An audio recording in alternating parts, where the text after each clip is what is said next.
Oke, Assalamualaikum warahmatullahi wabarakatuh.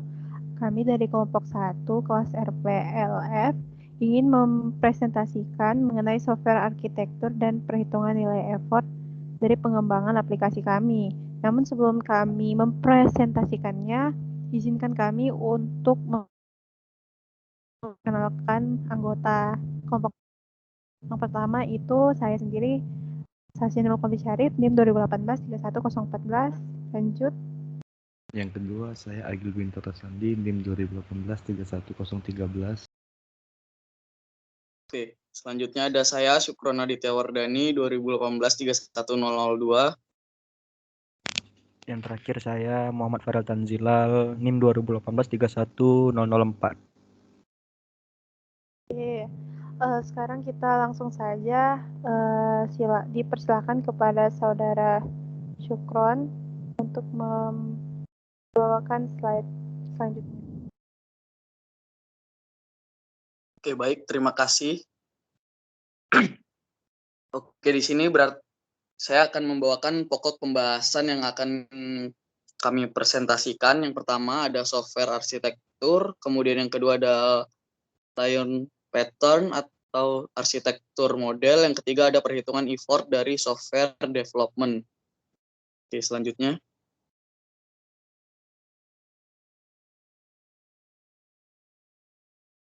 Oke, yang pertama apa itu software arsitektur?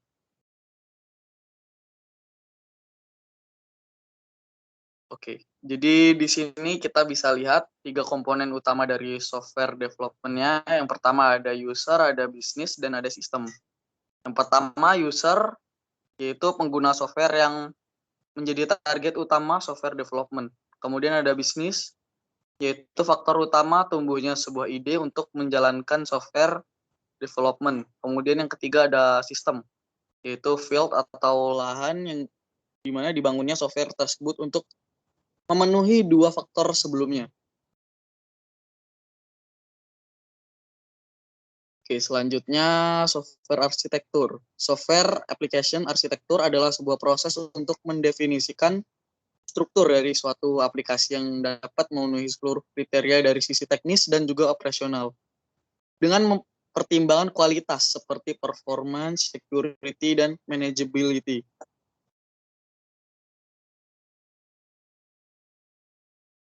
Oke, di sini ada kata-kata dari Martin Fowler on software architecture definition. Jadi di sini tertulis the highest level breakdown of a system into its part, the decision that are hard to change. There are multiple architecture in a system. What is architecturally significant can change over a system's lifetime. And in the end, architecture boils down to whatever the important stuff is.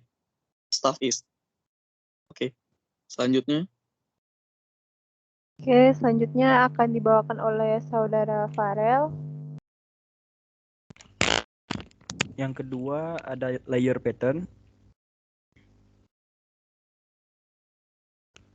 Nah, di sini ada tahapannya yang mulai dari yang pertama layer pattern, pipe filter pattern, client server pattern, MVC pattern, event bus pattern, microservice, broker pattern, P2P pattern, blackboard pattern, master shelf pattern. Ada 10 model pola software arsitektur yang sering digunakan saat ini, yaitu dari ke-10 pattern tersebut dalam mendevelop aplikasi Cytoprom kami menggunakan layer pattern, yang dimana pola pembentuk software ini di breakdown menjadi beberapa lapisan fungsional yang menjalankan tugasnya masing-masing, namun tetap dalam satu kesatuan integrated system.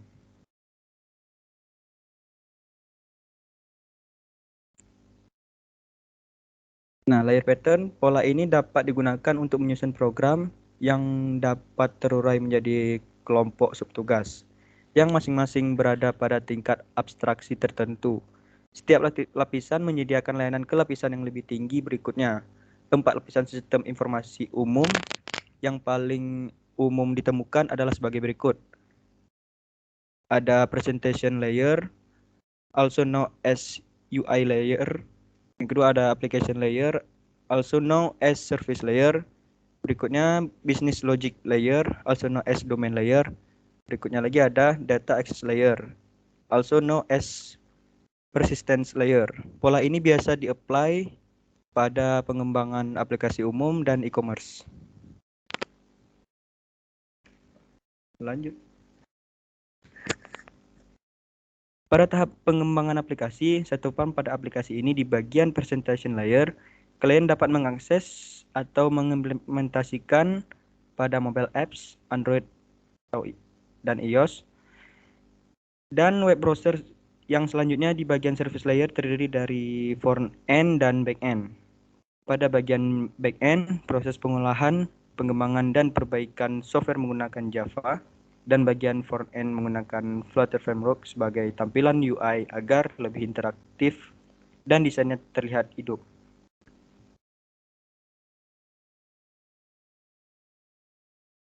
Nah, di sini ada model arsitekturnya. Mulai dari yang external system. Di sini kami menggunakan BPJS Kesehatan. Pada bagian layer presentation layernya ada client browser dan mobile apps. Berikutnya pada bagian service layer ada backend, yaitu menggunakan Java, dan frontend menggunakan Flutter. Pada bagian data layer, database, di sini kami menggunakan Microsoft Azure Virtual Machine. Nah, di sini udah ada tanda panahnya kan dari backend. Dia menuju ke API dulu baru ke eksternal sistemnya yaitu BPJS. Ginilah kurang lebih. Oke, next.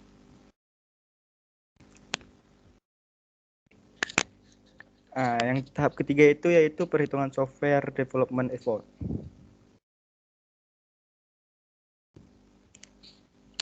Simple method. Pada proses simple method terdapat beberapa tahap yaitu planning, analisis, design, dan implementation. Dalam menghitung sebuah biaya pengembangan software dapat dilihat dari waktu yang dibutuhkan, biaya yang diperlukan dan tenaga atau jumlah orang yang terlibat untuk mengerjakan tahap prosesnya pada pengembangan sebuah software. Nah, di sini ada contoh perhitungan effort satu formnya. Dimulai dari planning, effort distributionnya 15%, formula purpose-nya actual time dan person. Nah, di sini dapat hasilnya effort in time-nya 0,46 dan effort in person-nya 4 dengan overall time-nya 3 bulan dan overall person-nya 27 people, 27 orang. Kemudian pada bagian analysis, effort distribution-nya 20% dan formula per piece-nya di sini ada rumusnya yaitu 0,2 kali planning over 0,15 dan kemudian effort in time-nya 0,6 dan effort in person-nya 5,3. Pada bagian desain, effort distribution-nya 35% dengan formula per piece-nya sama dengan 0,35 kali planning over 0,15 dengan effort in time-nya 1,1 dan effort in person-nya 9,3. Kemudian pada bagian implementation, effort distribution-nya 30% dengan formula per piece-nya 0,3 kali planning over 0,15 dengan effort in time-nya 0,92 dan effort in person-nya 8. Oke, next. Yes, selanjutnya akan dibawakan oleh saudara Agil.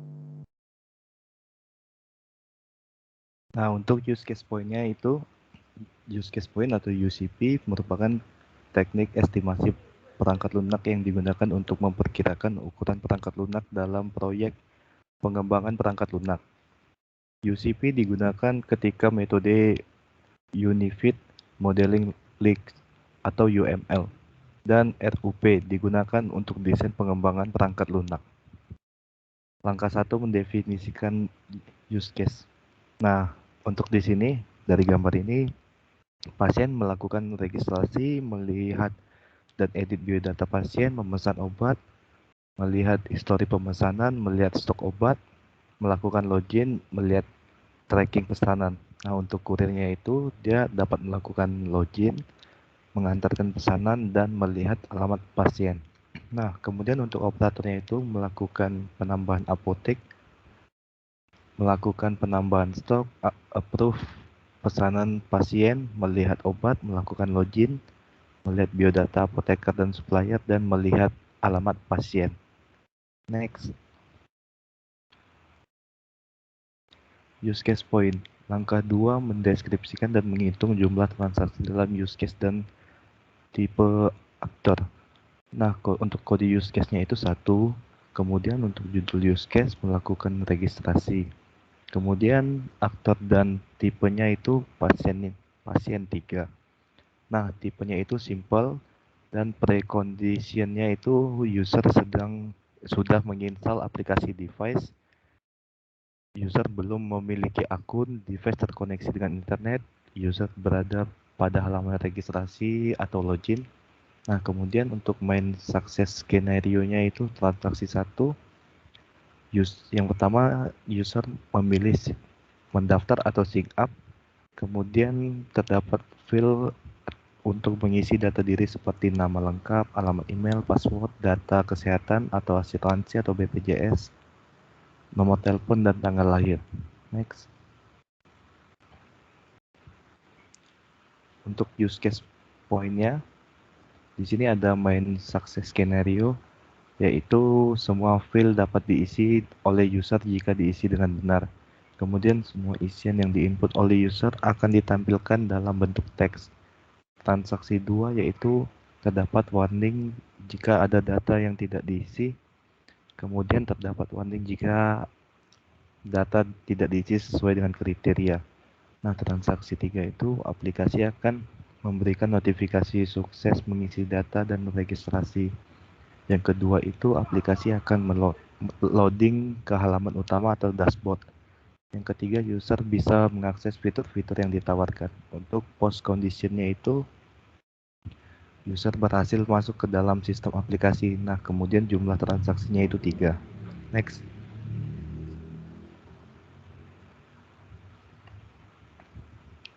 Nah, kemudian masih dengan use case point, yaitu kode use case-nya 2, judul use case-nya itu yaitu login, aktor dan tipenya pasien dan operator, tipenya itu simple, precondition-nya itu yang pertama user sudah menginstal aplikasi di device, yang kedua user sudah registrasi di sistem aplikasi, yang ketiga device terkoneksi ke internet, yang keempat user berada pada halaman login.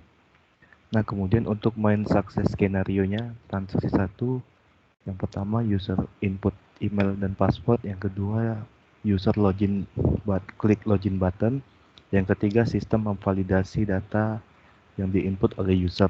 Untuk transaksi 2-nya, jika terjadi kesalahan input, maka akan ada warning pada user. Next. Nah, kemudian itu ada post condition, yang mana user berhasil masuk ke dalam dashboard. Selanjutnya jumlah transaksinya itu yaitu 2. Kemudian kode use case-nya 3, judul use case, melihat dan edit data diri. Aktornya itu yaitu pasien dan operator. Tipenya itu simple, precondition-nya itu yang pertama user sudah menginstal aplikasi di device, kedua user sudah registrasi di sistem aplikasi, yang ketiga device terkoneksi ke internet, yang keempat sudah berada pada halaman login. Next. Nah, selanjutnya itu ada main success scenario. Yang pertama itu transaksi 1. Yang pertama user mengklik menu profil, selanjutnya user mengklik icon untuk menyunting data diri, selanjutnya user menyimpan data diri yang telah diubah. Kemudian ada post condition, yang mana data diri yang diubah berhasil disimpan.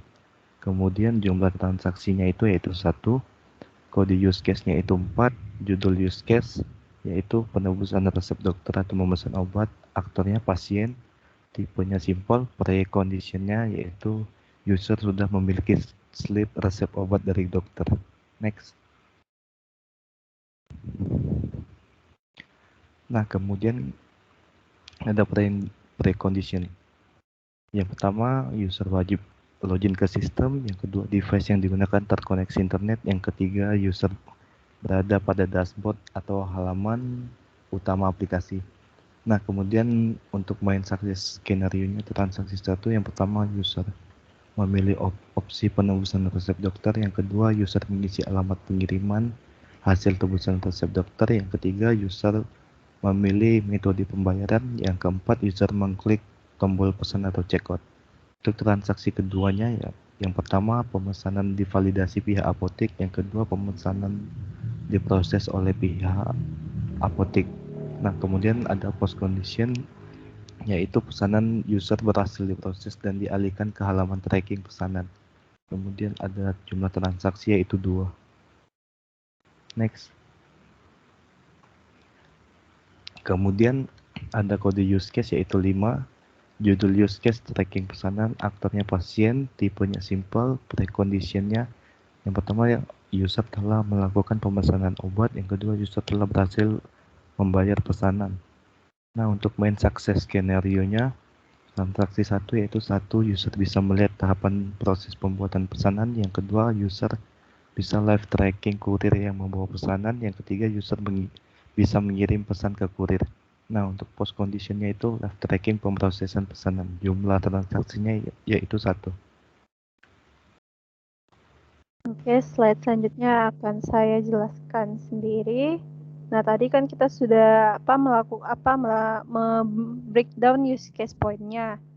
Nah, tapi kita belum mendapatkan nilai use case point-nya. Nah, untuk mendapatkannya itu kita harus hitung dulu unadjusted use case point dengan menjumlahkan hasil dari unadjusted actor weight sama unadjusted use case weight. Di sini tadi kan kita udah breakdown tuh di situ untuk aktornya itu kompleks karena tipe aktornya itu langsung berhubungan dengan API atau GUI alias graphical user interface, makanya yang lainnya itu nggak ada. Di sini jumlah aktornya kita ada 2, tadi ada pasien sama operator. Jadi 3 dikali 2 hasilnya 6. Total untuk UAW-nya itu 6. Terus di sini ada unadjusted use case weight-nya itu kita tadi menggunakan beberapa use case di mana tiap activity itu ada bobotnya. Nah, untuk simple kami hanya menggunakan activity yang simple karena transaksinya hanya nggak lebih dari 3. Jadi simple itu bobotnya 5, kita kali 5 juga jumlah use case-nya jadi 25. Hasilnya totalnya itu 25. Maka didapatkan hasilnya UCP itu 6 tambah 25 itu sama dengan 31. Selanjutnya, untuk langkah ketiga, kita menghitung nilai technical complexity faktornya. Di sini ada beberapa faktor atau indikator TCF-nya. Yang pertama itu seperti terlihat di sini, kami beri skor 2 untuk sistem tersebar. Kemudian untuk selanjutnya itu ada efisiensi pengguna akhir itu kami kasih 5. Oke, maaf ini tadi yang indikator keduanya itu kecepatan respon atau performansi keluaran atau throughput itu kita kasih skor 4.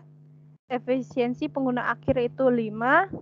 Kemudian ya selanjutnya itu bisa teman-teman atau penonton lihat sendiri perhitungannya seperti apa. Ini cukup gampang kok. Skornya itu lebih ke bagaimana kita sebagai developernya itu menilai aplikasi kita sendiri. Kemudahan penggunanya itu kita kasih seperti ini. Kemudahan penggunanya itu kita kasih skor 5. Hasilnya 2,5. Nah, untuk TCF ini ada beberapa indikator, dia sampai 13 indikator, di mana akhirnya kita mendapatkan technical faktornya itu 43, dan tadi kan ada rumusnya atau persamaannya itu 0,6 tambah dalam kurung 0,01 kali 43. Dari faktornya itu didapatkan hasil TCF-nya itu 1 titik alias 1,03. Lanjut untuk langkah keempat itu kita cari lagi ECF-nya alias Environment Complexity Factor. Sama seperti yang tadi, ini juga lebih ke environment-nya atau environment pengguna, kayak lingkungan penggunanya apakah dia sudah familiar dengan teknologi seperti yang ada di software tersebut. Dan ada beberapa juga indikatornya itu sampai 8. Bisa dilihat di sini apa saja faktornya atau indikatornya. Dan skornya juga sama, dia 0,5. I-min 0 sampai 5. Di sini juga bisa dilihat perhitungannya. Kemudian dari EF-nya itu kita kalkulasikan ke persamaannya didapatkan 0,803. Oke. Lanjut untuk langkah kelima itu menghitung nilai akhir UCP. Dengan persamaannya tadi kita udah dapat nilai UCP, TCF, dan ECF. Itu tadi UCP itu 31 dikali 1 0,3 dikali 0,803 hasilnya 25 sekian-sekian. Bisa dilihat ya teman-teman. Nah, kemudian agar kita bisa memprediksi jumlah waktu durasi dalam satuan jam dan gaji engineer-nya itu kita dari nilai UCP ini kita konversi menjadi hours of effort, di mana yang hasilnya tadi ini dikali dengan pengalinya alias nilai FHM-nya. Di sini kita kasih aja 20 yang menjadi 512 sekian jam untuk total pengembangan keseluruhan aplikasi ini. Nah, langkah ke-6 itu analisis kebutuhan biaya pengembangan dan gaji setiap engineer. Di sini kita sudah breakdown. Di sini ada effortnya itu sesuai dengan ketetapannya 15% tiap-tiapnya. Sini untuk tahap development itu kita mengerjakan sampai 75% effortnya dengan jamnya itu ada 384 jam. Dengan totalnya itu, total gaji dari semua engineer-nya itu ada 19.229.842. Nah, itu. Gitu juga untuk selanjutnya, tahap selanjutnya itu ada quality dan testing. Di mana untuk totalnya itu dia 25% untuk tahap ini, namun untuk keseluruhan tadi kan 75% di tahap development ditambah dengan quality dan testing itu 25%. Total keseluruhannya itu jadinya seperti perhitungan yang tadi, 512 jam dengan total harga segini. Bisa teman-teman lihat di slide. Oke. Nah, ini hanya kesimpulannya. Maka dari hasil tadi perhitungan mulai dari use case point-nya di breakdown, dari use case-nya itu didefinisikan sampai di analisis, di breakdown apa saja tipenya, simple kah, kompleks atau average. Nah, maka didapatkan untuk bisa memutuskan bahwa effort yang dibutuhkan untuk pengembangan aplikasi CryptoFarm ini dalam tahap pengembangan membutuhkan waktu sekitar 384 jam dengan biaya 19 juta sekian-sekian. Sedangkan fase testing membutuhkan waktu 128 jam dengan biaya 6 juta sekian-sekian. Oke, dengan hasilnya itu ya seperti ini. Oke, mungkin itu saja dari kelompok 1 atas mengenai software arsitektur dan perhitungan nilai effortnya. Jika ada kesalahan kata mohon dimaafkan. Wassalamualaikum warahmatullahi wabarakatuh.